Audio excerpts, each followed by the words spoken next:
जिंदगी का शायद सबसे पुराना और सबसे बड़ा सवाल है ना।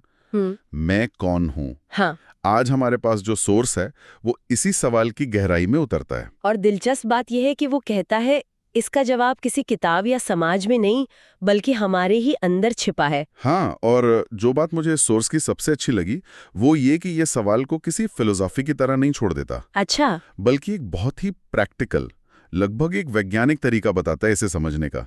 एक तरह का मतलब सेल्फ डिस्कवरी टेस्ट। बिल्कुल, एक सेल्फ डिस्कवरी टेस्ट। हाँ। और सोर्स का दावा भी कोई छोटा मोटा नहीं है। नहीं, बिल्कुल नहीं। वो कहते हैं कि इस टेस्ट से गुजरने के बाद कोई भी इंसान खुद के बारे में मतलब 90% लोगों से ज्यादा साफ साफ जान सकता है। हाँ, ज्यादा स्पष्टता हासिल कर सकता है। तो आज हम इसी 7 कदमों वाले टेस्ट की एक एक परत को खोलने वाले हैं, ये देखने के लिए कि क्या वाकई हम खुद को बेहतर समझ सकते हैं। चलिए इस पड़ताल को शुरू करते हैं। ठीक है, तो इसका पहला कदम ही थोड़ा चौंकाने वाला है।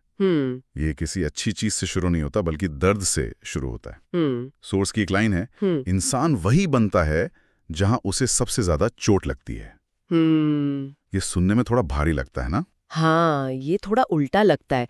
हम अक्सर अपनी पहचान को अपनी उपलब्धियों या खुशियों से जोड़ते हैं। सही बात है। लेकिन सोर्स का तर्क मनोवैज्ञानिक है। वो कहता है कि हमारे गहरे घाव ही हमें आकार देते हैं।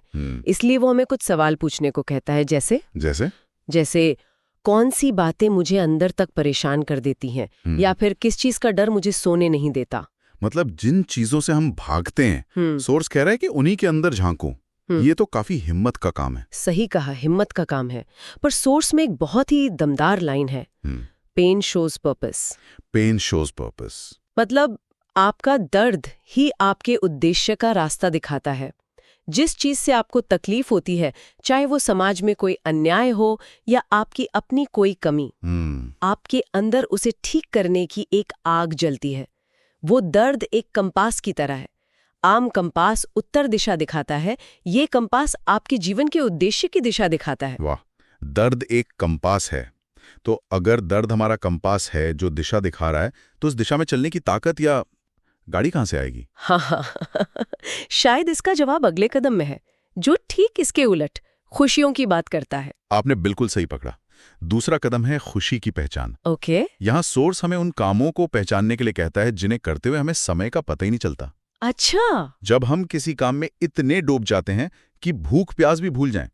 मनोविज्ञान में इसे फ्लो स्टेट कहते हैं। Flow state. तो ये सिर्फ हॉबी की बात नहीं है, ये उन कामों की बात है जो हमें एनर्जी देते हैं, हमारी एनर्जी लेते नहीं हैं। बिल्कुल। सोर्स में सवाल भी कुछ ऐसे ही हैं।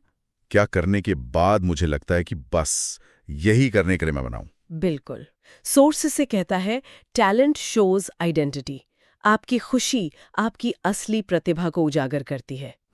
ये वो काम है जिसे करने के लिए आपको किसी बाहरी इनाम, तारीफ या पैसे की जरूरत नहीं है। वो काम अपने आप में ही एक इनाम है। तो अगर हम पहले स्टेप से इसे जोड़ें, हाँ, तो तस्वीर साफ होती है।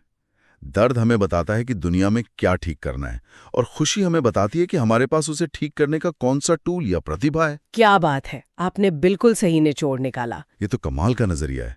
दर्द और खुशी एक ही सिक्के के दो पहलू जो मिलकर हमारी पहचान बना रहे हैं। ठीक है, तो अब तक हमने अपने अंदर झांका, अपने दर्द को समझा, अपनी खुशियों को पहचाना। पर तीसरा कदम हमें बाहर की दुनिया में ले जाता है। यह है सामाजिक पहचान। हाँ। सोर्स कहता है कि हमें यह भी जानना होगा कि दुनिया हमें किस नजर से देखती है। भी हैं जो हमारा समाज हम में देखता है। अच्छा। ये एक तरह से इम्पोस्टर सिंड्रोम का उल्टा है। जहां इम्पोस्टर सिंड्रोम में हम अपनी काबिलियत पर शक करते हैं, वहीं ये स्टेप हमें बताता है कि शायद हम अपनी असली ताकत को देख ही नहीं पा रहे हैं, जबकि पूरी दुनिया को वो दिख रही है। बिल्कुल। ये तो दिलचस्प है। तो इसके लिए सवाल कैसे होंगे? शायद ये कि लोग अक्सर मेरी किस बात की तारीफ करते हैं। हाँ। या जब किसी को कोई खास सलाह चाहिए होती है, तो क्या वो मेरे पास आते हैं, और अगर हाँ, तो किस तरह की सलाह के लिए? बिल्कुल, यही सोर्स की लाइन है। जहां समाज आपको पहचानता है, वही आपकी ताकत है। हो सकता है कोई खुद को एक अच्छा लेखक मानता हो, लेकिन उसके दोस्त और सहकर्मी उसे हमेशा एक बेहतरीन लीडर या प्रॉब्लम सॉल्वर के रूप में देखते हों। ये बाहरी फीडबैक हमारे ब्लाइंड स्पॉट्स को दिखाता है। सही बात है। ये हमारी पहचान को हवा में नहीं, बल्कि जमीन पर एक ठोस आधार देता है। बिल्कुल। अच्छा, अब जो चौथा कदम है वो मुझे सबसे अनोखा और शायद सबसे पावरफुल लगा। बताइए। इसे सोर्स एंटी आइडेंटिटी कहता है। मतलब ये जानने के बजाय कि मैं कौन हूं, ये इस बात पर जोर देता है कि मैं क्या नहीं हूं। ये तो पहचान बनाने का बिल्कुल उल्टा तरीका है। हाँ, और ये बहुत असरदार है। कैसे? कई बार हमें साफ साफ ये नहीं पता होता कि हमें जिंदगी में क्या चाहिए, लेकिन ये हमें बहुत अच्छे से पता होता है कि हमें क्या नहीं चाहिए। अच्छा। सोर्स हमें अपनी नापसंद की लिस्ट बनाने को कहता है। कौन सा काम करने से मुझे नफरत है, किस तरह के लोगों के साथ मैं 1 मिनट भी नहीं बिता सकता, समाज की कौन सी सोच मुझे गलत लगती है। बिल्कुल, लेकिन इसमें एक खतरा नहीं है। अगर कोई सिर्फ यही सोचे कि उसे क्या नहीं पसंद, तो कहीं वो एक नकारात्मक या हमेशा शिकायत करने वाला इंसान बनकर ना रह जाए। ये बहुत जरूरी सवाल है और सोर्स इसका जवाब देता है। इसका मकसद नकारात्मक बनना नहीं, बल्कि अपनी सीमाएं तय करना है। अपनी बाउंड्री बनाना। हाँ, जब आप कहते हैं मुझे बेईमानी से सख्त नफरत है, तो आप असल में ये कह रहे हैं कि ईमानदारी मेरे लिए एक मूल सिद्धांत है। अच्छा, समझ गया। जब आप कहते हैं मुझे वो लोग पसंद नहीं जो दूसरों का मजाक उड़ाते हैं, तो आप कह रहे हैं कि मेरे लिए सम्मान और दया बहुत जरूरी है। मतलब आपकी एंटी आइडेंटिटी असल में आपके मूल्यों और सिद्धांतों को तराशने का एक औजार है। बिल्कुल, यह आपकी पहचान को एक ढांचा देती है। समझ गया। मतलब ये जानना कि हमें कहाँ लाइन खींचनी है। ठीक है, अब आते हैं 5वें कदम पर। ईमानदारी से कहूं तो ये स्टेप सुनने में सबसे मुश्किल लगता है। असफलताओं से पहचान। हाँ, ये मुश्किल है। अपनी गलतियों का सामना कौन करना चाहता है, खासकर वो गलतियां जो हम बार बार दोहराते हैं। सोर्स इसे इतना जरूरी क्यों मानता है? क्योंकि सोर्स के मुताबिक हमारी सफलताएं हमें बताती हैं कि हम क्या अच्छा करते हैं, लेकिन हमारी असफलताएं वो हमें बताती हैं कि हम कौन हैं। वाह। गलतियां करना इंसान के स्वभाव में है, पर एक ही गलती को बार बार दोहराना एक पैटर्न है, एक सुराग है। सही बात है। सोर्स हमें पूछने को कहता है, मैं कहाँ कहाँ बुरी तरह फेल हुआ, और सबसे जरूरी सवाल, इन असफलताओं ने मुझे क्या सिखाया। और वो पैटर्न वाला सवाल, कौन सी गलती है जो मैंने बार बार दोहराई है, ये पूछने में तो असहजता होगी। बिल्कुल होगी। और सोर्स कहता है कि इसी असहजता में सबसे बड़ी सीख छुपी है।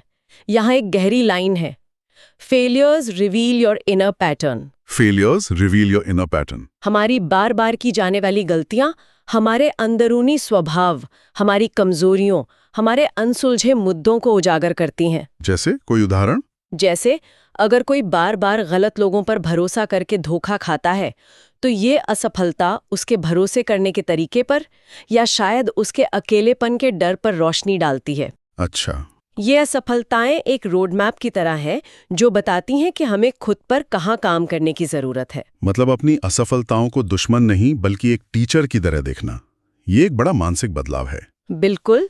ठीक है, अब तक के 5 कदम हमें हमारे अंदरूनी और बाहरी दुनिया की सैर करा चुके हैं। अब छठा कदम इन सबको एक बड़े मकसद से जोड़ता है।